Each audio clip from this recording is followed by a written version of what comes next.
Assalamu alaikum everyone. I hope you all are doing well. My name is Hayan Khan and I am a first year medical student at the Bacha Khan Medical College. ये हमारी second class होने वाली है of M D CAT physics. और इससे पहले वाली जो क्लास थी तो वो एक इंट्रोडक्टरी क्लास थी, ओरिएंटेशन था, एंड उसमें मैंने डिस्कस किए थे कुछ बेसिक ट्रिक्स जो कि हेल्प कर सकते हैं आपके।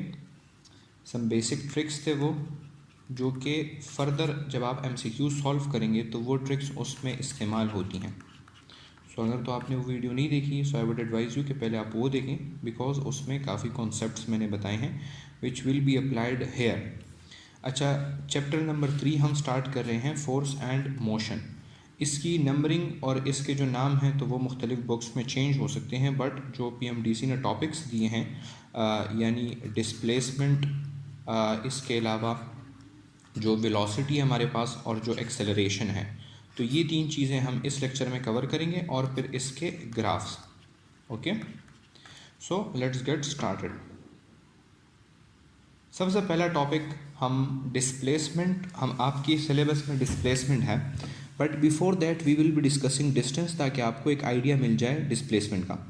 तो डिस्टेंस कहते हैं टोटल डिस्टेंस, यानी total length of a path followed by a body. एक बॉडी है आपके पास और वो पॉइंट ए से जाती है पॉइंट बी की तरफ। अब इसने जितना भी फासला तय किया है, ये जो पूरी लेंथ है इसके पाथ की, इसको हम कहते हैं इसकी distance, the total length of the path followed by a body. और ऐसा यूनिट में इसका जो यूनिट है दैट इज़ मीटर। ये सिंपल बातें हैं। डायमेंशंस हम अगर इसकी निकालना चाहें तो हमारे पास जो मास है तो उसकी पावर 0 होगी, because there is no mass here. Length, चूँकि डिस्टेंस एक लेंथ है तो लेंथ हमारे पास आ जाएगी, and then we have T which is also 0। So ये हमारे पास इसके डायमेंशंस हैं डिस्टेंस के। अब जो इम्पॉर्टेंट चीज़ें MCQ में आने वाली हैं दैट इज़ के distance is a scalar quantity, और यहाँ पर चूँकि ये स्केलर क्वांटिटी है इसकी हमें डायरेक्शन नहीं चाहिए, हमें डायरेक्शन की ज़रूरत नहीं पड़ती when we are discussing distance, और इसीलिए वेक्टर अलजेब्रा जो है so that is not applicable on scalar quantities. Vector algebra से हमारा मतलब होता है जो हमने हेड एंड टेल रूल पढ़ा था, हेड एंड टेल रूल, सही है, जिसमें हम वेक्टर्स की एडिशन करते थे। हम एडिशन करते थे वेक्टर्स की। सो चूँकि डिस्टेंस एक वेक्टर नहीं है तो उसकी एडिशन हम वेक्टर अलजेब्रा के थ्रू नहीं करते। इसके अलावा रिजोल्यूशन ऑफ अ वेक्टर, ये सारी चीज़ें वेक्टर अलजेब्रा के अंदर शामिल हैं। सो डिस्टेंस स्केलर क्वांटिटी है, we can not resolve it into its components. Component से क्या मतलब था हमारा, एक्स कंपोनेंट होता है एक वेक्टर का और वाई कंपोनेंट होता है एक वेक्टर का। क्योंकि डिस्टेंस एक स्केलर क्वांटिटी है, it is not a vector, तो ये चीज़ें नहीं पॉसिबल। अच्छा, नेक्स्ट पॉइंट जो इंपॉर्टेंट है that is it may be zero. आपके पास डिस्टेंस ज़ीरो हो सकता है, it can be positive but never negative. अब इसको ज़रा समझते हैं। डिस्टेंस ज़ीरो तब होगा अगर एक बॉडी ने मोशन ही नहीं किया। Okay, so distance will be zero if the body is not performing any motion, वो अपनी जगह पर खड़ी है तो ज़ीरो तो हो सकता है। पॉजिटिव, अगर एक बॉडी मोशन कर रही है सो उसने एक लेंथ कवर किया है, दैट मीन्स कि पॉजिटिव लेंथ हमारे पास आएगा। नेगेटिव लेंथ की तो हम बात नहीं कर सकते, and it can never be negative, चूँकि डिस्प्लेसमेंट जो हमारे पास होती है ना, we are talking about displacement, तो उसमें अगर तो हम ऑपोजिट डायरेक्शन में जा रहे हैं, लेट्स से हम कहते हैं कि ये वाला डायरेक्शन हम पॉजिटिव ले रहे हैं, तो अगर हम उलट डायरेक्शन में जाएंगे तो डिस्प्लेसमेंट हमारे पास ऑटोमेटिकली नेगेटिव हो जाती है। बट डिस्टेंस के केस में ऐसा नहीं है, distance will always be positive, इसमें नेगेटिव नहीं हो सकते। Then we have distance of a body in motion can never be zero. अगर तो एक बॉडी मोशन में है so it is covering some length, सही है, इट इज़ कवरिंग लेंथ, तो वो लेंथ ज़ीरो तो फिर नहीं होगा।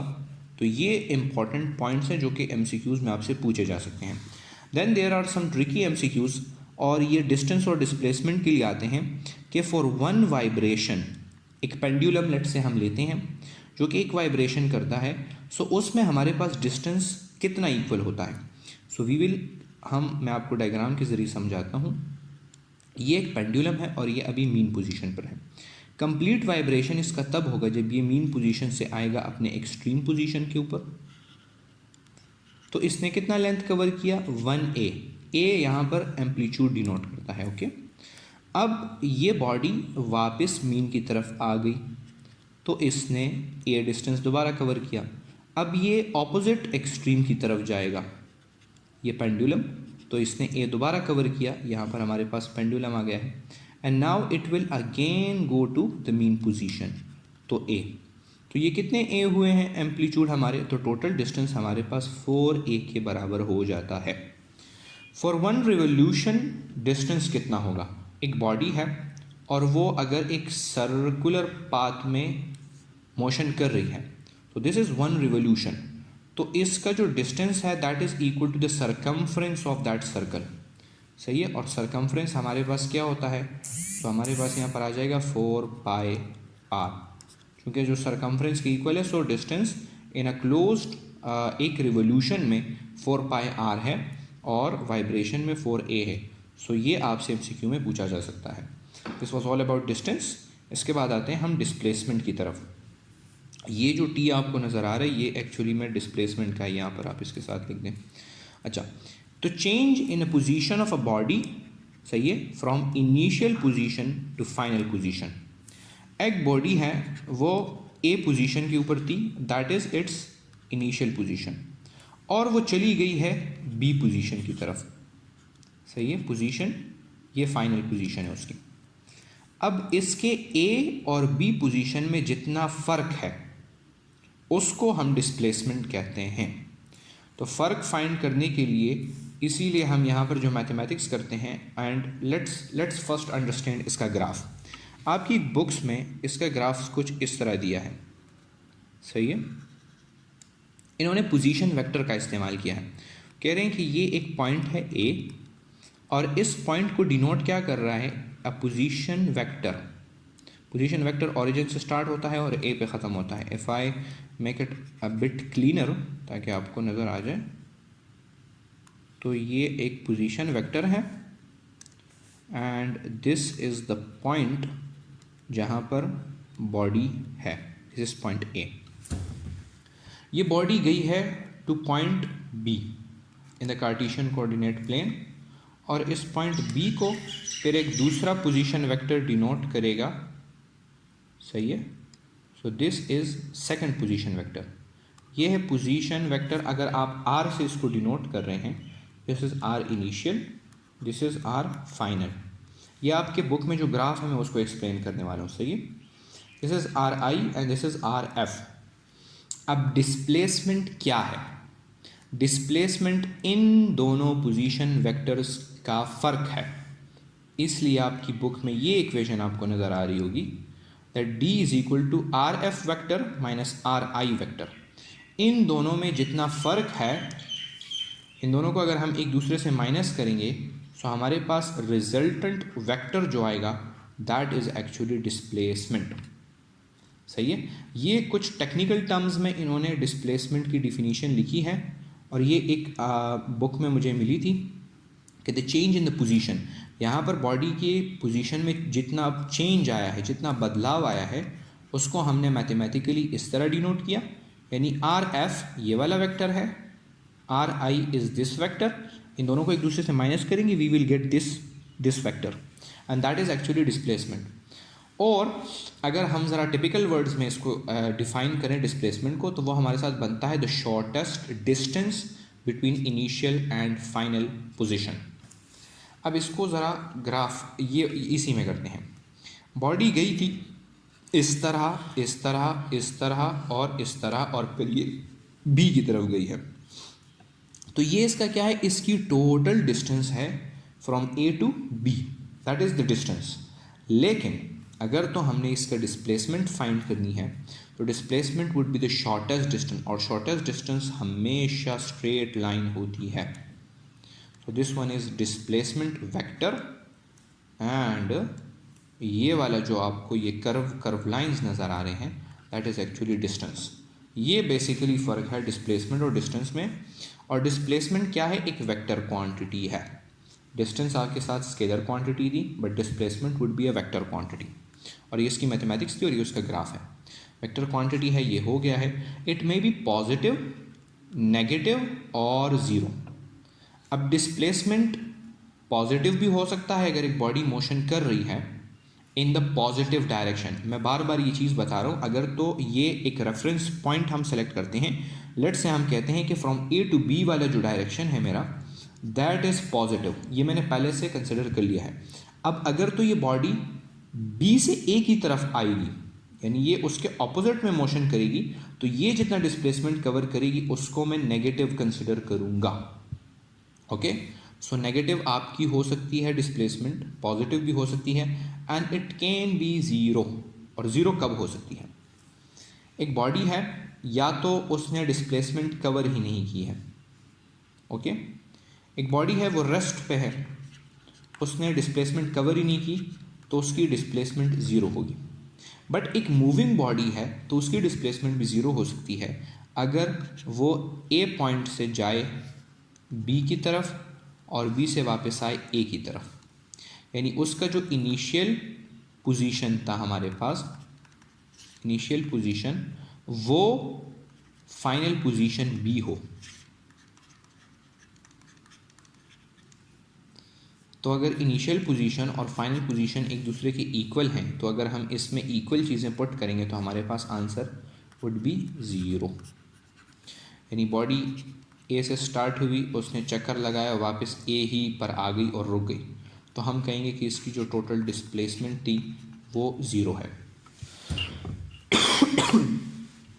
अच्छा, it is always less than और इक्वल टू डिस्टेंस। ये पॉइंट इंपॉर्टेंट है और इस पॉइंट के ऊपर एमसीक्यूज आते हैं, that it is always less than और इक्वल टू डिस्टेंस। डिस्प्लेसमेंट हमारे पास इसी ग्राफ से आपको पता चलता है, डिस्टेंस इतना लंबा चौड़ा रास्ता था और डिस्प्लेसमेंट शॉर्टेस्ट डिस्टेंस है, तो डिस्प्लेसमेंट कम होगा लेस देन डिस्टेंस से, या फिर वो इक्वल हो सकता है अगर हम इस तरह ले लें कि एक बॉडी गई ही स्ट्रेट लाइन में है, तो जितना उसका डिस्टेंस है उतना ही उसका डिस्प्लेसमेंट भी है, तो ये इक्वल हो सकता है to the distance, but it can never be greater, ये कभी भी ग्रेटर नहीं हो सकता। ओके, यहाँ पर ये पॉइंट आप अपने साथ लिख लें कि displacement can never be greater than distance S. Okay, तो इसी के ऊपर फिर आपको एक एमसीक्यू दिया गया होगा कि the ratio of distance to displacement is what, तो आपने कहना होगा इज़ ऑलवेज ग्रेटर और इक्वल टू 1। अब इसको ज़रा कंसेप्चुअली समझते हैं कि इसका क्या मतलब बनता है। हमें रेशो दिया गया है ना, तो ऊपर हम क्या लिख लेते हैं, डिस्टेंस, और नीचे हम लिख लेते हैं डिस्प्लेसमेंट वेक्टर, ये इन दोनों का फ़र्क है। अब ये क्या है, ऑलवेज ग्रेटर और इक्वल टू 1। हमारे पास डिस्प्लेसमेंट जब इक्वल होगा टू डिस्टेंस, तो जब इक्वल चीज़ें एक दूसरे के ऊपर डिवाइड होती हैं, दैट इज़ 1। तो ये वाला पॉइंट तो आपका क्लियर हो गया है कि 1 कब आएगा, but it is always greater than 1। अब डिस्प्लेसमेंट जब 1 नहीं होगा तो 1 से कम होगा, और हम जब एक बड़ी चीज़ को छोटी चीज़ के ऊपर डिवाइड करते हैं तो आंसर हमारे पास ग्रेटर देन 1 आता है। ओके, अब अगर इसी रेशो को वो आपके लिए वो कर दें, चेंज कर दें, और आपसे डिस्टेंस टू डिस्प्लेसमेंट की बजाय वो लोग आपसे मांगे, यहाँ पर अगर वो लोग आपसे मांगे डिस्प्लेसमेंट टू डिस्टेंस, तो फिर ये रेशो आपने इस तरह निकालना है, डिस्प्लेसमेंट ऊपर लिख लिया है और डिस्टेंस नीचे लिख लिया है। तो अगर तो डिस्प्लेसमेंट डिस्टेंस के इक्वल है तो रेशो हमारे पास 1 आ जाएगा, लेकिन अगर डिस्टेंस डिस्प्लेसमेंट के इक्वल नहीं है, डिस्प्लेसमेंट छोटी वैल्यू है, तो ये जब छोटी चीज़ को हम बड़ी वैल्यू के ऊपर डिवाइड करते हैं तो आंसर हमारे पास जो है तो वो लेस देन 1 आता है। छोटी चीज़ को बड़ी चीज़ के ऊपर डिवाइड करेंगे तो वो लेस देन 1 आएगा। तो ये पॉइंट भी आपके जहन में हो। ओके, ये तो सिंपल मैथ है कि अगर आपके पास चीज़ें हैं 5 और बंदे आपके पास 10 हैं, तो आप हर एक बंदे को हाफ चीज़ दोगे ना, आधी आधी, तो ये 1 से कम है ना। और अगर आपके पास चीज़ें हैं 10 और बंदे हैं 5, तो आप हर एक को दो चीज़ें दोगे, तो ये 1 से ग्रेटर है और ये 1 से लेस है। Displacement along a closed path is zero, ये मैंने आपको बता दिया है कि डिस्प्लेसमेंट जब इनिशियल और फाइनल पोजीशन आपके साथ सेम होगी तो डिस्प्लेसमेंट आपका ज़ीरो होगा। अब आते हैं डिस्प्लेसमेंट, ये तो हो गया है। For one vibration displacement is zero, वहाँ पर डिस्टेंस हमारे पास 4a था, बट डिस्प्लेसमेंट के केस में डिस्प्लेसमेंट आपके पास ज़ीरो होगा। और उसकी वजह यह है कि पेंडुलम अगर तो यहाँ से स्टार्ट हुआ है, ये यहाँ पर आया है टू द एक्सट्रीम, वापस मीन पोजीशन पे आया है, गया है टू द अदर एक्सट्रीम और वापस मीन पोजीशन पे आया है, तो जो फाइनल पोजीशन है वही आपकी इनिशियल पोजीशन भी है, तो displacement in case of a vibration would be zero. For one revolution, अच्छा ये रिवोल्यूशन है, okay sorry for that, displacement is zero. तो वही बात है कि अगर आपका फाइनल और आपका इनिशियल पोजीशन सेम होगा, डिस्प्लेसमेंट वुड बी ज़ीरो। अच्छा, MCQ related to semi circle, अगर फुल रिवोल्यूशन की वो बात ना करें और आपसे कहे कि एक बॉडी ने एक हाफ सर्कल का सरकमफ्रेंस तय किया है, सही, ये एक बॉडी है, ए से वो गई है बी की तरफ, और जिस सर्कल का उन्होंने हाफ सरकमफ्रेंस कवर किया है उसका वो आपको रेडियस दे दें, सही है। तो ये एक रेडियस हो गया, let's say this is half a circle, body A से गई है बी की तरफ अलोंग द सरकमफ्रेंस, तो डिस्टेंस कवर्ड कितना होगा, डिस्टेंस चूँकि पूरा पाथ है तो सरकमफ्रेंस का 4πr को हम 2 पे डिवाइड कर देंगे क्योंकि इसने हाफ डिस्टेंस कवर किया है, तो 2 1s are and 2 2s are, तो ये हो जाएगा 2πr। और डिस्प्लेसमेंट कवर्ड जो है, तो डिस्प्लेसमेंट यहाँ से यहाँ तक नहीं होगी, डिस्प्लेसमेंट एक्चुअली में ये अलोंग द डायमीटर होगी, बिकॉज शॉर्टेस्ट पाथ हमें चाहिए। सो अलोंग द डायमीटर हमारे पास क्या होगा, displacement would be actually 2r, radius को डबल करेंगे, तो ये चीज़ आपके जहन में हो। Is are numerical based MCQs। अच्छा, MCQs related to quarter circle, वो तो सेमी सर्कल था, अब अगर यहाँ पर वो क्वार्टर सर्कल, इस तरह का MCQ आपसे पूछा जा सकता है। Body moves in a circular path and covers 90 degree angle, then distance and displacement are. Body क्या है, ए पॉइंट से स्टार्ट हुई है और उसने इस तरह डिस्टेंस कवर किया है और 90 डिग्री कवर कर दिया है, बी यहाँ पर है, सही है। जो पूरा सर्कल था हमारे पास वो उसने कवर नहीं किया, उसने उस पूरे सर्कल का सिर्फ 90 डिग्री ही कवर किया है, और यहाँ पर उन्होंने आपको रेडियस दिया होगा इस बॉडी का। आपसे पूछा जाएगा कि इसका डिस्टेंस क्या है और इसका डिस्प्लेसमेंट क्या है, कुछ भी आपसे पूछा जा सकता है। तो डिस्टेंस चूँकि फुल पाथ है और ये सरकमफ्रेंस का चौथा हिस्सा बनता है, तो 4πr डिवाइडेड बाई 4 कैंसिल हो जाएंगे, πr आपके पास ये एक हिस्सा है सरकमफ्रेंस का, ये दूसरा हिस्सा है, यहाँ पर तीसरा हिस्सा है, यहाँ पर चौथा हिस्सा है, ओके। तो ये फोर्थ पार्ट है। और डिस्प्लेसमेंट पर आपने ए टू बी अगर आपने डिस्प्लेसमेंट फाइंड करनी है, so what is the shortest distance here, shortest distance ये है, ओके। तो ये बन गया, फिर आपने इससे बना लेना है अपने लिए एक ट्रायंगल, तो ये भी रेडियस है, ये भी रेडियस है और ये हाइपोटेन्यूस है। तो अब इस पे आपने पिथागोरस का थ्योरम अप्लाई करना है, ओके। सो वो क्या था, हाइपोटेन्यूस स्क्वायर बराबर होगा base square plus perpendicular square. तो हाइपोटेन्यूस तो हमें फाइंड करना है, बेस हमारे पास आर का स्क्वायर प्लस आर का स्क्वायर, तो ये बन जाएगा हमारे पास 2r स्क्वायर, और h यहाँ पर स्क्वायर है, इसका अगर हम अंडर रूट लेंगे सो ये बन जाएगा अंडर रूट 2 अंदर रह जाएगा, और r चूँकि स्क्वायर ये कट जाएगा तो r हमारे साथ बाहर आ जाएगा।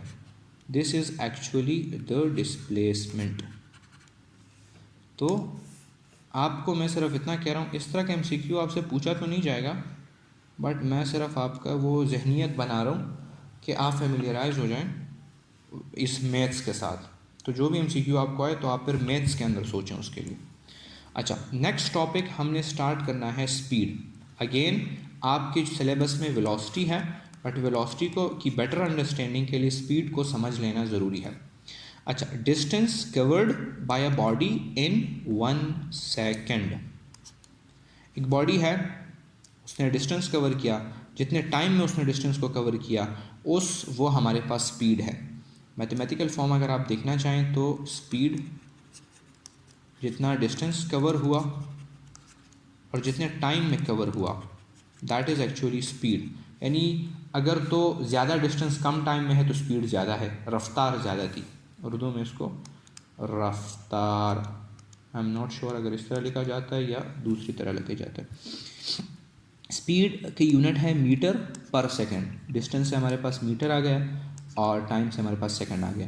डायमेंशन अगर हम देखें तो मास इसमें नहीं है तो मास की पावर हो जाएगी 0। लेंथ है हमारे पास तो लेंथ आ जाएगी, लगा लेंगे, और टी का इन्वर्स हम लगा लेंगे। तो ये डायमेंशन है। अगेन डिस्टेंस की तरह है ये, जिस तरह डिस्टेंस और डिस्प्लेसमेंट का रिलेशन था उसी तरह स्पीड और वेलोसिटी का भी रिलेशन है। तो ये एक स्केलर क्वांटिटी है और वेक्टर अलजेब्रा इसके ऊपर एप्लीकेबल नहीं होती। मैंने डिस्प्लेसमेंट में समझा दिया कि वेक्टर अलजेब्रा क्या होती है और क्यों नहीं एप्लीकेबल। रिजोल्यूशन भी नहीं possible into its components, speed को हम रिजॉल्व नहीं कर सकते। It can never be negative. Again speed negative नहीं हो सकता। अगर एक बॉडी रेस्ट के ऊपर है तो उसका जो v है वो 0 हो सकता है। अगर एक बॉडी मोशन में है तो उसका v जो है तो वो पॉजिटिव हो सकता है, बट v हमारे पास कभी भी नेगेटिव नहीं हो सकता। ये आपके जहन में ज़रूर हो। And speed of a moving body can never be negative and it can also never be 0। ये भी आप साथ में लिख दें कि इट कैन नेवर बी 0। अगर एक बॉडी मोशन में है, अगर बॉडी रेस्ट में थी तब तो उसका 0 हो सकता है, बट अगर एक बॉडी डिस्टेंस कवर कर रही है तो उसका तो फिर 0 नहीं हो सकता ना, दैट इज़ नॉट पॉसिबल। अच्छा, during uniform circular motion speed remains constant. Uniform circular motion का ये मतलब होता है कि एक्सेलरेशन आपके पास 0 होती है। There is no acceleration in a uniform circular motion. एक बॉडी है और वो सर्कल में घूमे जा रही है, घूमे जा रही है, घूमे जा रही है, बट द एक्सेलरेशन इज़ 0। तो अगेन वही बात है कि जो स्पीड होगी that would be uniform. Uniform का मतलब होता है नॉन चेंजिंग, ये चेंज नहीं हो रही होती, अ कांस्टेंट स्पीड होती है। अगर 2 मीटर पर सेकंड से वो बॉडी जा रही है तो 2 मीटर पर सेकंड ही से जाएगी, इसमें कोई बदलाव नहीं आएगा। या अच्छा, यहाँ पर मैं स्पाइरल बना दिया है but this is not a spiral, okay, ये कंफ्यूज आप ना हो जाए, ये एक सर्कुलर मोशन है। अच्छा, magnitude of speed is equal to और ग्रेटर देन वेलोसिटी। ये वही बात है जिस तरह हमने कहा था कि डिस्प्लेसमेंट कम हो सकता है डिस्टेंस से और उसके इक्वल भी हो सकता है बट उससे ग्रेटर नहीं हो सकता। सही है, तो वेलोसिटी स्पीड से कम ज़रूर हो सकती है, उसके इक्वल ज़रूर हो सकती है, बट उससे ग्रेटर नहीं हो सकती आपकी वेलोसिटी। तो magnitude of speed is equal. और अगर हम फिर स्पीड की तरफ से बात करें, point of view, from the point of view speed, तो वो इक्वल ज़रूर हो सकता है बट और ग्रेटर भी हो सकता है velocity, but it can never be smaller than the velocity. ये चीज़ आपके जहन में हो। एक अदर डिफिनीशन एक बुक ने लिखी थी, the time rate of change of position of a body in any direction. ये इसलिए मैंने यहाँ पर लिखी है कि अगर ये आपके पेपर में आ जाए तो इससे भी मुराद आपका स्पीड ही है। और स्पीड इसलिए है कि change in the position of a body is actually distance. सही है, ये एक्चुअली डिस्प्लेसमेंट है, बट चूंकि इन्होंने सामने लिख दिया इन एनी डायरेक्शन तो बात चली गई डिस्टेंस की तरफ। और फिर जब डिस्टेंस है और यहाँ पर इन्होंने टाइम रेट लिख दिया है, मतलब कि डिस्टेंस को डिवाइड किया है इन्होंने टाइम के ऊपर, तो that is actually what, that is actually speed. बढ़ते हैं वेलोसिटी की तरफ। अब जिस तरह डिस्प्लेसमेंट और डिस्टेंस का ताल्लुक था इस तरह वेलोसिटी और स्पीड का ताल्लुक है। ये मैं बार बार आपको बता रहा हूँ। Okay, so we were discussing velocity, और ये है rate of change of displacement, यानी एक बॉडी की यहाँ पर हम फिर डिस्प्लेसमेंट को टाइम के ऊपर डिवाइड करेंगे तो हमारे पास आ जाएगी वेलोसिटी। ओके, ये भी रफ्तार ही है, बट अच्छा, वेलोसिटी इज़ ऑल्सो रफ्तार, बट इसमें फ़र्क और स्पीड में फ़र्क ये है कि velocity is a vector quantity, इसके साथ हम डायरेक्शन को मेंशन ज़रूर करते हैं, और स्पीड में हम फिर डायरेक्शन को मेंशन नहीं करते। सो डायरेक्शन क्या है? Direction is same as displacement. जिस डायरेक्शन में बॉडी डिस्प्लेसमेंट कवर कर रहा है उसी डायरेक्शन में हमारे पास उस बॉडी की वेलोसिटी आएगी। Unit is the same, metre per second, और डायमेंशंस भी सेम है, m की पावर 0 होगी, l होगा और t इनवर्स होगा। सही है। It may be positive, velocity positive हो सकती है। अगर एक बॉडी पॉजिटिव डायरेक्शन में मूवमेंट कर रही है so the velocity is positive. It can be negative, अगर डिस्प्लेसमेंट हमारे पास नेगेटिव है तो वेलोसिटी भी फिर नेगेटिव होगी। And it can be zero, अब वेलोसिटी ज़ीरो हो सकती है अगर हमारे पास डिस्प्लेसमेंट ज़ीरो हो जाए। ओके, एंड डिस्प्लेसमेंट कब ज़ीरो होगी? When body is revolving in a closed path. अगर एक बॉडी क्लोज्ड पाथ में रिवॉल्व कर रही है और हमसे उसकी एवरेज वेलोसिटी का पूछा जाए, आई रिपीट एवरेज वेलोसिटी का पूछा जाए, तो वो हमारे पास ज़ीरो आएगी, बिकॉज एट दैट स्टेज हमारे पास टोटल डिस्प्लेसमेंट ही ज़ीरो होगी। तो जितना भी टाइम वो कंज्यूम कर ले, बॉडी की वेलोसिटी हमेशा ज़ीरो है। बट अगर इंस्टेंटेनियस वेलोसिटी की बात की जाए, इंस्टेंटेनियस यानी एक ख़ास पॉइंट हमें दे दिया जाए कि इस पॉइंट के ऊपर क्या वेलोसिटी है, तो वो फिर हम फाइंड आउट कर सकते हैं एक सर्कुलर मोशन के अंदर भी, so that won't be zero. Okay, अच्छा, it is always less than और इक्वल टू स्पीड। वही बात है, जिस तरह डिस्प्लेसमेंट लेस देन और इक्वल टू डिस्टेंस था, तो वेलोसिटी भी लेस देन और इक्वल टू स्पीड होगी। ये वही बात है, बस मैंने सिर्फ जो है तो यहाँ पर वेलोसिटी के पॉइंट ऑफ व्यू से की है, और यहाँ पर जो है तो वो स्पीड के पॉइंट ऑफ व्यू से की थी। ओके, रेशो, अच्छा फिर रेशो जब हम निकालेंगे, ratio of speed to velocity is greater than और इक्वल टू 1। आपके पास स्पीड है और आपके पास वेलोसिटी है। अगर वेलोसिटी और स्पीड एक दूसरे के इक्वल है तो रेशो तो आपके पास 1 आएगा।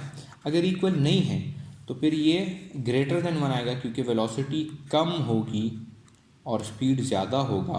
और मैंने आपसे कहा था छोटी चीज़ पे जब बड़ी चीज़ को डिवाइड करेंगे तो ग्रेटर देन 1 होगा। सही है। अच्छा, एक MCQ है, consider an object move from one and to other end of diameter of a circle of radius 1 meter in 5 seconds, then the average velocity is। अब इस MCQ में आपने टर्मिनोलॉजीज के ऊपर गौर करना है।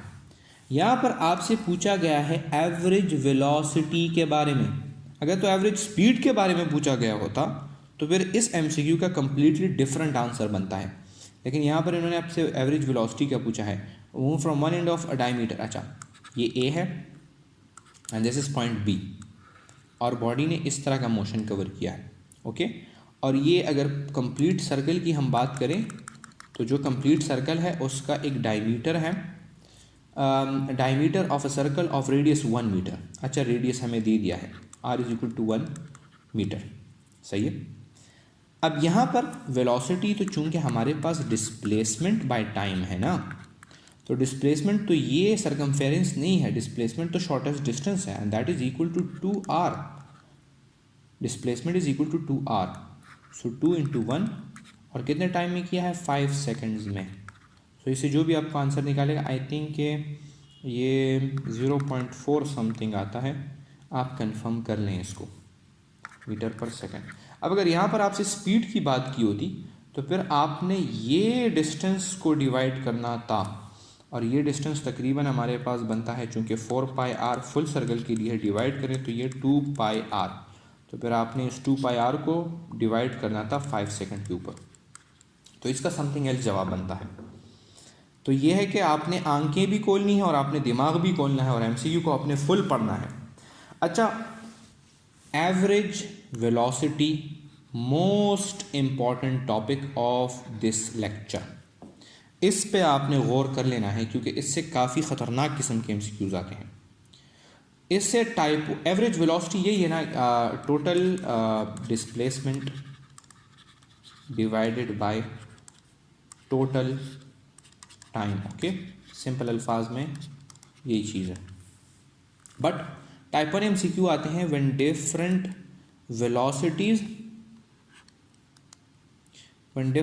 Velocities are given for equal intervals of time. MCQ का example ये है, if a car is moving with velocity of 20 metre per second for first half hour and with velocity of 30 meter per second for the next half hour, then average velocity is what? आपको different velocities दी गई हैं, एक है 20 metre per second और दूसरी velocity आपको दी गई है 30 मीटर पर सेकेंड और इक्वल इंटरवल्स ऑफ टाइम, आपको इंटरवल्स ऑफ टाइम इक्वल दिए हैं, फर्स्ट हाफ और नेक्स्ट हाफ आवर। सही है। अब आपने इनकी एवरेज वेलोसिटी फाइंड आउट करनी है। सो इस तरह का अगर आपके पास क्वेश्चन आ जाए कि डिफरेंट वेलोसिटीज़ दिए गए हों but equal intervals of time, तो फिर आपने ये वाला फार्मूला उसके ऊपर इस्तेमाल करना है, that V average is equal to velocity number 1 plus velocity number 2 divided by 2। Simple अल्फाज अगर हम कहें तो हमने इन दोनों वेलोसिटीज़ की एवरेज, दोनों वेलोसिटीज़ का एवरेज लिया है। तो ये हमारे पास बन जाएगा 20 प्लस 30 डिवाइडेड बाई 2। 20 प्लस 30 50 होता है and 50 divided by 2 is actually 25 metre per second. तो इस बॉडी की जो एवरेज वेलोसिटी रही है that is 25 metre per second. Average velocity को इस तरह भी डिनोट किया जाता है। अच्छा, इसके बाद टाइप 2 एमसीक्यू। टाइप 2 एमसीक्यू में आपसे पूछा जा सकता है when different velocities are given but equal intervals of displacement. वहाँ पर इक्वल इंटरवल्स ऑफ टाइम था, यहाँ पर इक्वल इंटरवल्स ऑफ डिस्प्लेसमेंट है। एमसीक्यू आपका इस तरह आ सकता है, if a body moves with 10 metre per second, ये आपका V1 है, velocity for first half displacement and then moves with 20 metre per second, ये आपका V2 है, for the other half displacement then average velocity is.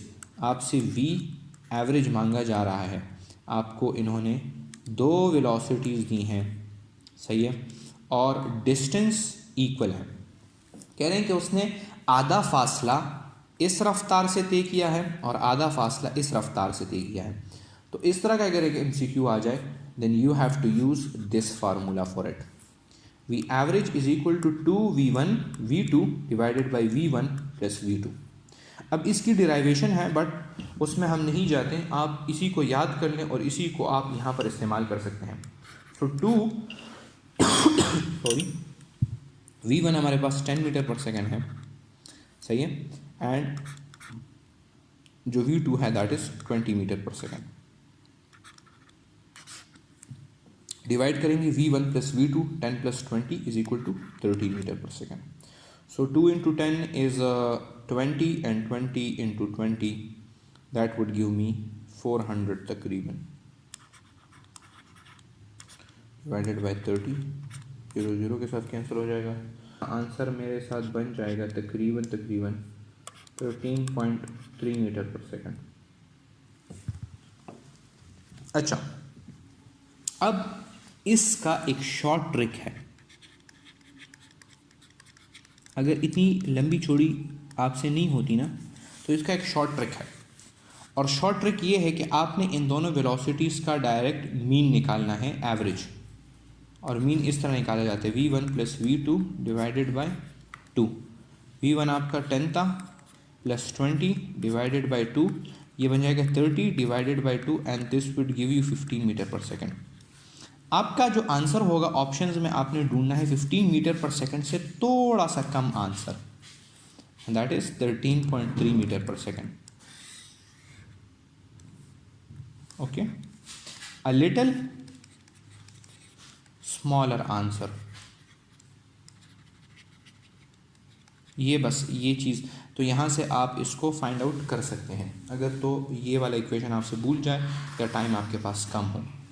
Average velocity का type 3 number question है when different displacements are given for different intervals of time. अब आपको displacement भी different दिए हैं और आपको इंटरवल्स भी आपको डिफरेंट दिए गए हैं। यहाँ पर आपको वेलोसिटी नहीं दी गई और आपसे एवरेज वेलोसिटी मांगी जा रही। तो ये सबसे सिंपलेस्ट है, आपने दोनों डिस्टेंसेस को प्लस कर देना है और दोनों टाइम्स को प्लस कर देना है और फिर उसको डिवाइड करके आपके पास फिर एवरेज वेलोसिटी आ जाएगी।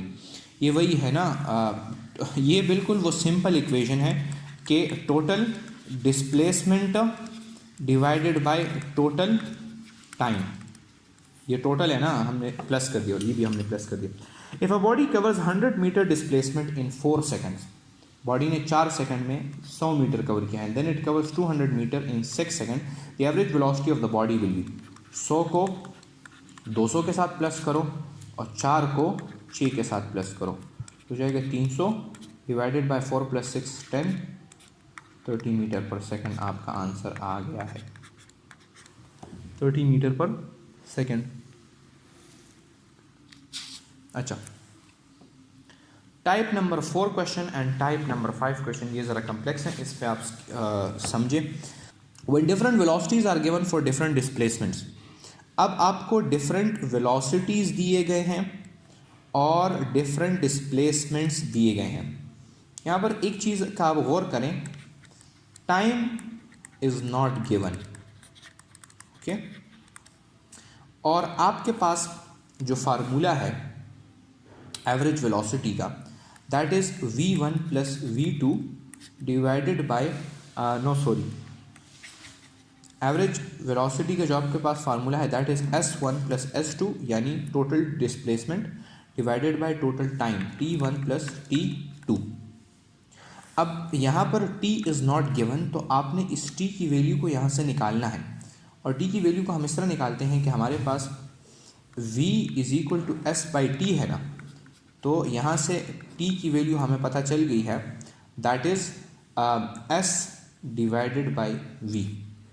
इस चीज़ को अगर हम यहाँ पर पेस्ट करेंगे in this t1 and t2 तो इक्वेशन हमारे पास बनता है s1 + s2 divided by s1 by v1 plus s2 by v2। अच्छा, यहाँ पर इसका हम LCM निकालेंगे तो ये बन जाएगा s1 + s2 divided by s1। अच्छा, इसका LCM हमारे पास आ जाएगा v1 v2। अब इसके साथ ये LCM आपको आना चाहिए, s1 के साथ हम v2 मल्टीप्लाई करेंगे, वो इसलिए क्योंकि हमने इससे ये चीज़ बनानी है तो इसके साथ हम इसको मल्टीप्लाई करेंगे, तो जो चीज़ नीचे मल्टीप्लाई करेंगे उसी को हम ऊपर भी मल्टीप्लाई करेंगे और उसके साथ फिर हम v1 को मल्टीप्लाई करेंगे तो हो जाएगा s2 v1, ओके। और ये वाली जो चीज़ है तो ये ऊपर चली जाएगी to the top. Sorry for my rough handwriting, but average velocity की इक्वेशन आपके साथ बन जाएगी v1 v2 into s1 + s2 whole divided by s1 v2 + s2 v2 and this is the same formula जो कि मैंने ऊपर आपको लिखा हुआ है। तो अच्छी बात है, इस फार्मूले को आप याद करें, बट अगर पेपर में आपसे भूल जाए तो ये स्टेप्स हैं डिराइवेशन के, एवरेज वेलोसिटी से आप इसको डिराइव कर सकते हैं। MCQ है, if a body moves with 2 metre per second velocity for 100 metre, सही है, ये आपका v1 है और ये आपका s1 है, and then moves with 4 metre per second, ये आपका v2 है, and for the next 400 metre ये आपका s2 है, then average velocity is, simple आपने यहाँ पर वैल्यूज पुट कर लेने हैं। v1 is 2 metre per second, so 2 into v2 which is 4 metre per second. अच्छा, और s1 और s2 को आपने प्लस करना है। यहाँ पर मैं गलती किया करता था, मैं s1 और s2 को भी मल्टीप्लाई कर लिया करता था, तो ये आपने प्लस करने हैं। 100 metre plus 400 metre, 100 + 400, okay, and totally divided that by, sorry इसको आपने टोटली डिवाइड कर लेना है अच्छा, S1 हमारे पास 100 मीटर है, तो 100 के साथ हमने मल्टीप्लाई किया V2 विच इज़ 4, और फिर हमने प्लस किया S2 जो कि हमारे पास 400 है, तो 400 के साथ हमने मल्टीप्लाई किया विच थिंग V2, और V2 हमारे पास है, इसके साथ फिर हम V1 मल्टीप्लाई करेंगे। This is not V2, this is V1। हाँ, ये V1 है और यहाँ पर ये V2 है और ये V1 है। ओके, ये मेरी मिस्टेक थी, सॉरी फॉर दैट।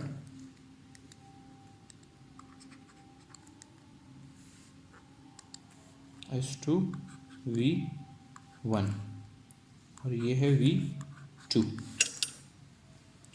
तो इसको हम सॉल्व आउट करेंगे। 2 4 आर 8 और ये जो है तो 100 प्लस 400 ये 500 हो जाएगा।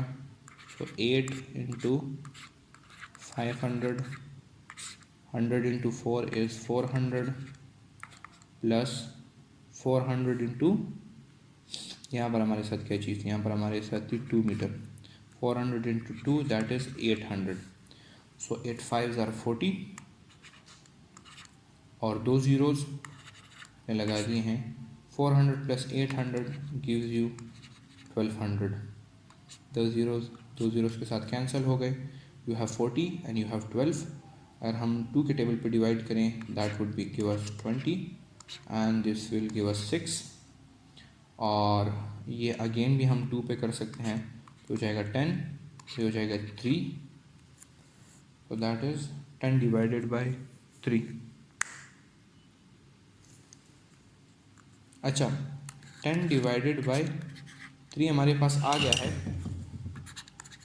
और ये ज़रा कम्प्लेक्स कैलकुलेशन इन्होंने दी है, इतने कम्प्लेक्स कैलकुलेशंस नहीं आएंगे, बट ये पता नहीं ये किताब में इन्होंने दिया था। तो 10/3 और इससे हमारे पास आ जाएंगे 3.3 मीटर पर सेकंड। ओके, तो ये स्टेप्स हैं और इसके बाद ये वाला स्टेप आ जाता है। अच्छा, ये फार्मूला जो है तो ये काफ़ी सिंपल है। एक बार जब आपको फार्मूला याद हो ना, तो ये कैलकुलेशंस आप बहुत ज़्यादा जल्दी कर सकते हैं। तो इस पर आपकी प्रैक्टिस होनी चाहिए, तब ही आप जल्दी जल्दी इसको कर पाएंगे और एफिशिएंटली आप अपने टाइम को मैनेज कर पाएंगे। और ये वाली जो चीज़ है ना, ये डिराइवेशन जो थी, इज माई पॉइंटर, ये जो डिराइवेशन है, ये भी जब आपकी इसके ऊपर प्रैक्टिस होगी एंड जब आपको ये चीज़ पता होगी कि इससे मैंने इसको किस तरह निकालना है, तो ये सारी चीज़ें प्रैक्टिस ही से आप कर सकते हैं आसानी के साथ। उसके बाद हम आते हैं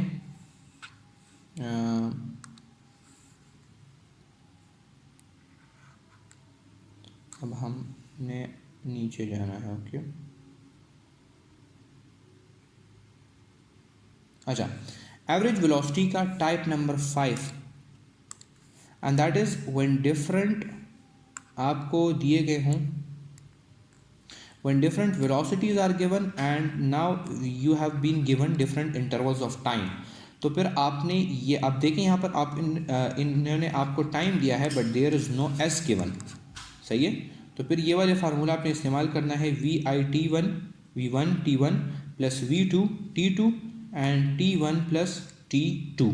और इसकी अगर आप डिराइवेशन देखना चाहें तो ये भी उसी जगह से डिराइव होगी कि V एवरेज हमारे पास इक्वल होता है S1 plus S2 divided bye T1 plus T2, यानी total distance divided by total time displacement, sorry. अच्छा, अब S1 आपको दिया ही नहीं गया, तो आपने S1 की वैल्यू को यहाँ पर सब्सटीट्यूट करना है। V बराबर होता है S डिवाइडेड बाई T, तो S हमारे पास ऑटोमेटिकली इक्वल हो जाता है T और V एक दूसरे के साथ मल्टीप्लाई हो जाएंगे, VT। तो अब आपने S1 की जगह पर ये वाली वैल्यू पुट करनी है। V एवरेज बराबर हो जाएगा आपका S1, तो V1 T1 plus V2 T2 divided by T1 plus T2। ये आपका फार्मूला डिराइव हो गया है। आप इसको याद भी कर सकते हैं, अगर आपसे भूल जाए तो फिर आपने इस तरह इसको डिराइव करना है। MCQ है, if a body moves with 60 kilometre per second velocity for first half hour. अच्छा, ये 60 किलोमीटर पर आवर है। ओके, और इसी तरह ये भी पर आर है ताकि हमारी कैलकुलेशन ज़रा सिंपल रहे। For first half hour and then move with 30 kilometres, ये किलोमीटर्स है per hour, for 2 hours then average velocity is, तो इसमें हमने वैल्यू पुट करनी है V average is equal to V1 हमारे पास 60 है। ओके, अब यहाँ पर यूनिट्स को चेंज करने की ज़रूरत नहीं बिकॉज टाइम भी इन्होंने आवर में दिया है और जो यूनिट्स हैं वो भी किलोमीटर पर आवर है, तो इसी तरह हमने कर देने हैं।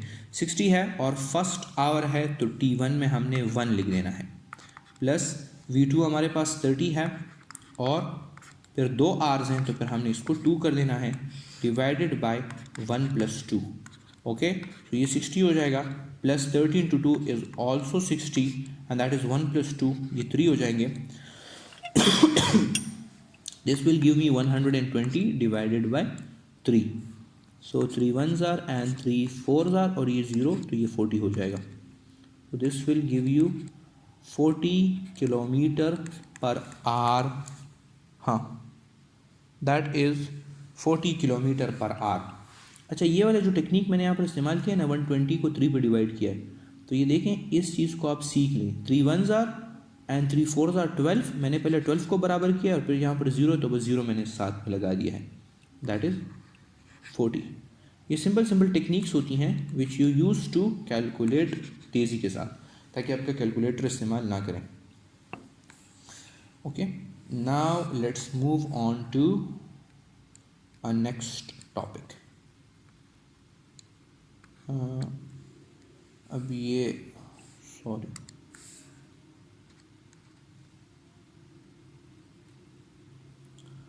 Uniform velocity.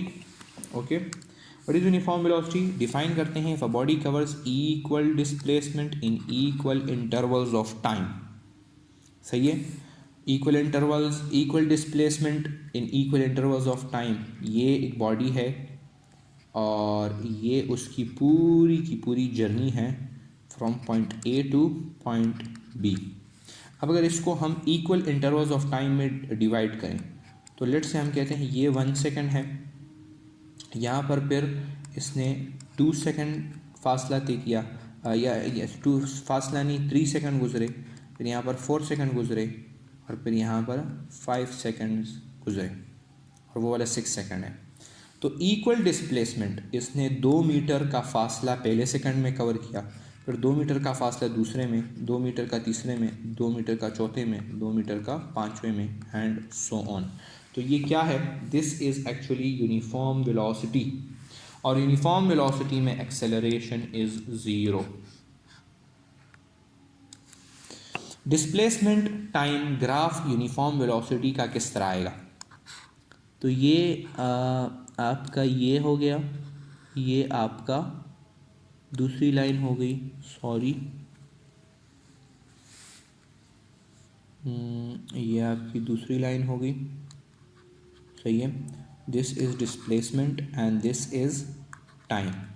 अब मैंने कहा ना इक्वल इंटरवल्स में इक्वल डिस्प्लेसमेंट, तो ये होगा एक straight line passing through the origin. जब डिस्टेंस जितना बढ़ रहा है टाइम भी बढ़ रहा है, डिस्टेंस बढ़ रहा है टाइम भी बढ़ रहा है, यूनिफॉर्मली ये आगे हो रहे हैं and that is V. The slope of a distance time graph is denoting velocity, displacement time graph. Okay, अच्छा वेलोसिटी टाइम ग्राफ हम इसका फिर किस तरह बनाएंगे? Velocity time graph would be actually, इसका बनेगा इस तरीके से, it would be a straight line parallel to the X axis, because velocity हमारे पास कांस्टेंट है। यूनिफॉर्म वेलोसिटी जो होती है ना, that is also a constant velocity. तो इसकी जो वेलोसिटी मेरे साथ बन रही है that is 2 metre per second. तो 2 मीटर पर सेकंड हर सेकंड में है। ओके, तो वेलोसिटी चेंज नहीं हो रही विद टाइम, तो ये क्या हो गया? एक्सेलरेशन 0 हो गया ना। Slope of velocity time graph shows us acceleration. Velocity में कोई चेंज नहीं आ रहा और टाइम जो है तो वो गुजर रहा है, तो it is a straight line.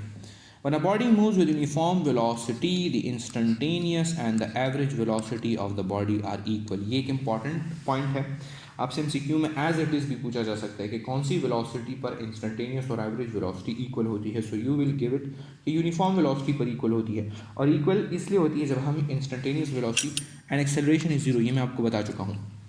Instantaneous velocity पढ़ते हैं फिर मैं आपको बताता हूँ कि एवरेज वेलोसिटी और इंस्टेंटेनियस वेलोसिटी क्यों इक्वल होती है. अच्छा, instantaneous velocity.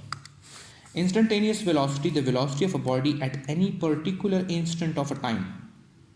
Average velocity में ये होता है कि अगर एक बंदे ने 2 घंटे सफ़र किया है तो हम कहते हैं कि 2 घंटे में इसने जितना भी फासला कवर किया है उसको हमने 2 घंटे के ऊपर डिवाइड किया तो हमारे पास v एवरेज आ जाएगा.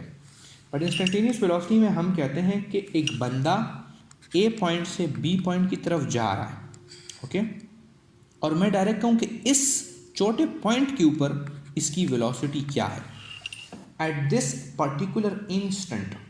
मुझे उसकी पूरी जर्नी की नहीं चाहिए, I just want this instant, that is actually instantaneous velocity. और इंस्टेंटेनियस वेलोसिटी में जो हमारे पास टाइम होता है वो होता है nearly approaching to zero. Approaching to zero आप लिख दें क्योंकि आपकी बुक्स ने इसी तरह लिखा है कि time approaches to zero. Time approaches to zero का मतलब होता है कि छोटे से छोटा टाइम 0.1 सेकेंड, 0.1 नहीं 0.0001 सेकेंड, इतना टाइम में एक बॉडी ने जितना डिस्प्लेसमेंट कवर किया है, ये इन दोनों चीज़ों का अगर हम रेशो निकालेंगे that is actually instantaneous velocity. Okay, तो जब हमारे पास यूनिफॉर्म वेलोसिटी होगी तो उसमें इंस्टेंटेनियस एवरेज के इसलिए इक्वल होगी कि इक्वल इंटरवल्स में इक्वल डिस्टेंस कवर हो रहा है. तो अगर इंटरवल आप 0.001 रखो तो डिस्प्लेसमेंट भी बहुत ही ज़्यादा कम होगा, it would be a small displacement. But फिर क्या है, नेक्स्ट 0.01 सेकेंड में भी वही अमाउंट होगा, फिर नेक्स्ट में भी वही होगा, फिर नेक्स्ट में भी वही होगा, फिर नेक्स्ट में भी होगा. तो अगर हम टोटल 2 आवर की जर्नी का निकालें ratio of displacement to time तो वो भी हमारे पास v के इक्वल होगा विच इज़ इंस्टेंटेनियस वेलोसिटी. इसका मतलब ये है कि अगर हम टाइम बढ़ा रहे हैं तो फिर डिस्टेंस बढ़ रहा है, बट ये इक्वल इंटरवल्स में इक्वल डिस्टेंस कवर हो रहा है. हर सेकंड में एक ही जितना टाइम डिस्टेंस कवर हो रहा है, डिस्प्लेसमेंट कवर हो रहा है. तो अगर हम पूरी जर्नी की निकालें या हम 1 सेकंड की निकालें, velocity will always B same. तो ये आपका MCQ आ सकता है कि विच इज़ दैट वेलोसिटी के जिसके ऊपर ये सेम होते हैं. तो that is instantaneous uniform velocity. और इंस्टेंटेनियस वेलोसिटी का एक पर्टिकुलर MCQ आता है कि वो कौन सी वेलोसिटी है जिसमें t change in time approaches to zero, तो वो इंस्टेंटेनियस वेलोसिटी है. Time interval t approaches to zero. Mathematically आपकी बुक ने इसको इस तरह लिखा है कि v is equal to limit का फंक्शन इस्तेमाल किया है एंड उसके नीचे लिखा है डेल्टा t और इस तरह एरो बना है अप टू ज़ीरो और फिर उसके बाद delta s by delta t इन्होंने लिखा है. इसका मतलब ये है कि हम बहुत ही ज़्यादा कम टाइम के लिए डिस्टेंस को ऑब्ज़र्व कर रहे हैं और फिर उसको टाइम के ऊपर डिवाइड कर रहे हैं, तो हमारे पास एक वेलोसिटी की वैल्यू आ जाएगी which is instantaneous velocity at that particular time. आपकी गाड़ियों का जो स्पीडोमीटर होता है वो आपको उसी पर्टिकुलर इंस्टेंट की स्पीड बताता है, so that is instantaneous velocity. वो आपको इंस्टेंटेनियस वेलोसिटी ही बताता है. Okay, now let's move on to our next topic which is actually acceleration. Acceleration को डिफाइन किया गया है the rate of change of velocity. rate of change of displacement velocity था, यानी हमने डिस्प्लेसमेंट को एक बार टाइम के ऊपर डिवाइड किया तो हमें आया वेलोसिटी, इससे मिला हमारे पास वेलोसिटी. इसी वेलोसिटी को हम अगर दोबारा टाइम के ऊपर डिवाइड करेंगे we will get another quantity that is acceleration. So vector से यही क्वांटिटी निकली है, so it is also a vector quantity. यानी एक बॉडी की वेलोसिटी में जितना चेंज आ रहा है, एक बॉडी की वेलोसिटी ज़्यादा होती जा रही है टाइम के साथ, एक्सेलरेशन है। एक बॉडी की वेलोसिटी कम होती जा रही है टाइम के साथ, एक्सेलरेशन है। एक बॉडी की वेलोसिटी की मैग्नीट्यूड कांस्टेंट है, ओके, बट उसका डायरेक्शन चेंज हो रहा है। मैग्नीट्यूड कांस्टेंट है but direction is not constant, तब भी एक्सेलरेशन मौजूद है। और इस तरह के एक्सेलरेशन को फिर हम सेंट्रीपिटल एक्सेलरेशन कहते हैं, जब हमारे पास बॉडी सर्कल में घूम रही होती है and it point toward the centre. मैं जल्दी जल्दी इसलिए इस चीज़ों के ऊपर जा रहा हूँ because these are normal things, और ये चीज़ें आपने अपनी बुक में इसको रीड दे देना है। Direction is the same as the change in velocity, ये चीज़ इसके ऊपर गौर करें और फिर ये देखें, इट मे और may not be in the direction of the velocity. Velocity के डायरेक्शन में हो भी सकता है एक्सेलरेशन, वेलोसिटी के डायरेक्शन में नहीं भी हो सकता, लेकिन चेंज इन वेलोसिटी के डायरेक्शन में खामखा होगा। एक वेलोसिटी, एक बॉडी जा रही है फ्रॉम ए टू बी, तो इसका जो एक्सेलरेशन, और ये इंक्रीजिंग है,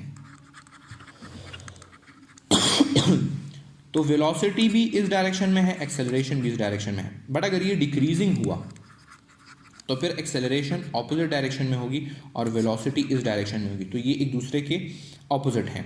बट अगर हम देखें तो वेलोसिटी में चेंज तो इस डायरेक्शन में आ रहा है ना, या केपीके की बुक में ये चीज़ लिखी है, the direction is same as the change in velocity.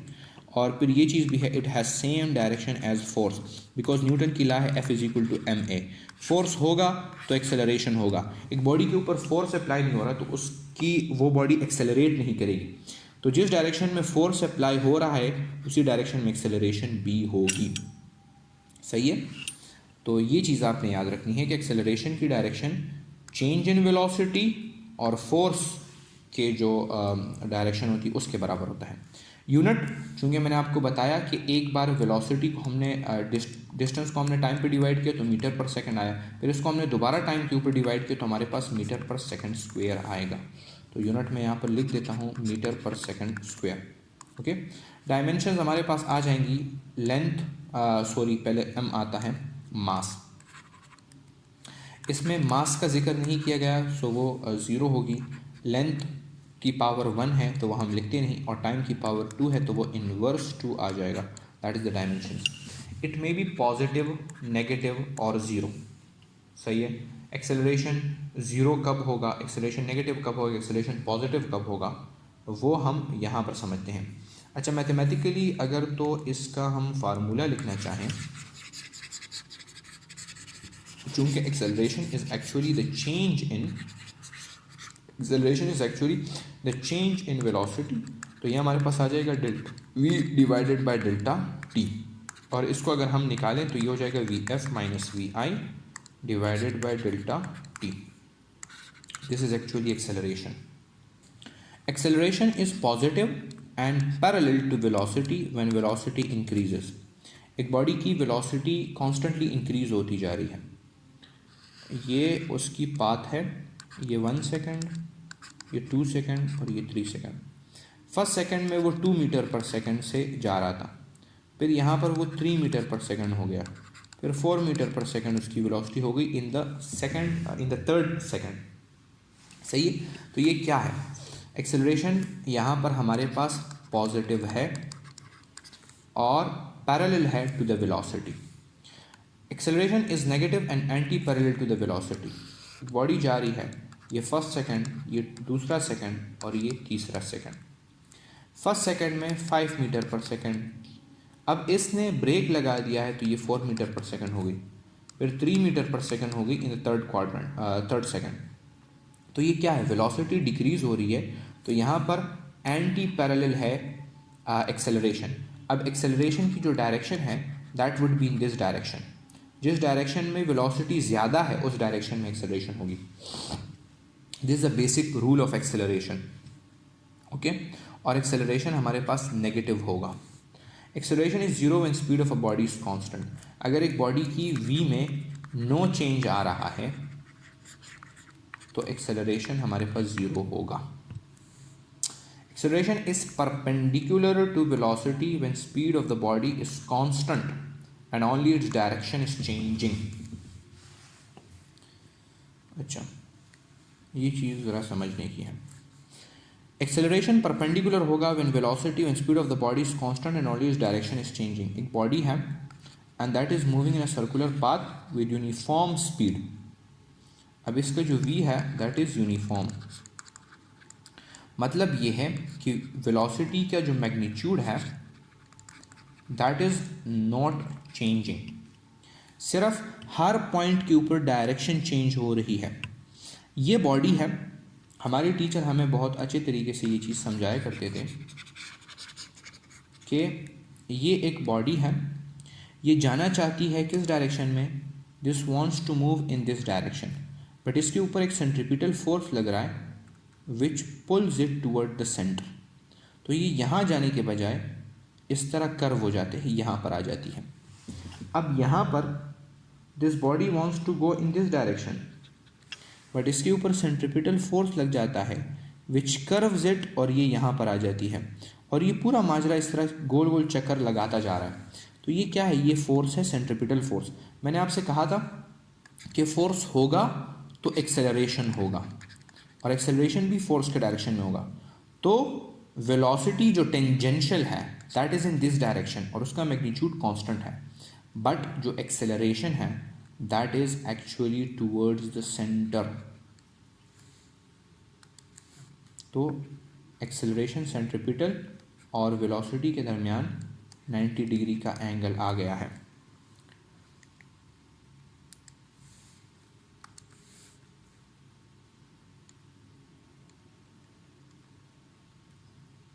अच्छा, आज तो एवरेज एक्सेलरेशन और इम्पोर्टेंट ग्राफ्स मैंने कहा था कि पॉजिटिव एंड नेगेटिव एक्सेलरेशन और ग्राफ्स हो जाएंगी, बट चलें ये फिर नेक्स्ट लेक्चर में कर देंगे. 1 घंटा आपका पूरा हो गया है तो आपके लिए फिर बहुत ज़्यादा हो जाएगा ये काम. तो आज आपने क्या क्या चीज़ें सीखी. वी लर्नड डिस्प्लेसमेंट, सबसे पहले distance, then we learned displacement, then we learned speed, फिर हमने वेलोसिटी सीखी, and then we learned acceleration. Acceleration का कुछ पार्ट हो गया है, एक्सेलरेशन का थोड़ा सा पार्ट रहता है, वो फिर नेक्स्ट लेक्चर में कंपनसेट में कर दूंगा इंशाल्लाह. अच्छा, ये चीज़ें जो मैंने आपको बताई हैं इसके ऊपर आप प्रैक्टिस करें और ख़ूब इन फार्मूलाज को याद रखें, और इसके ऊपर जितनी प्रैक्टिस आप करेंगे उतना ये आपका स्ट्रॉन्ग होता जाएगा. सो इंशाल्लाह फिर नेक्स्ट लेक्चर में मुलाकात होगी. अल्लाह हाफ़िज़.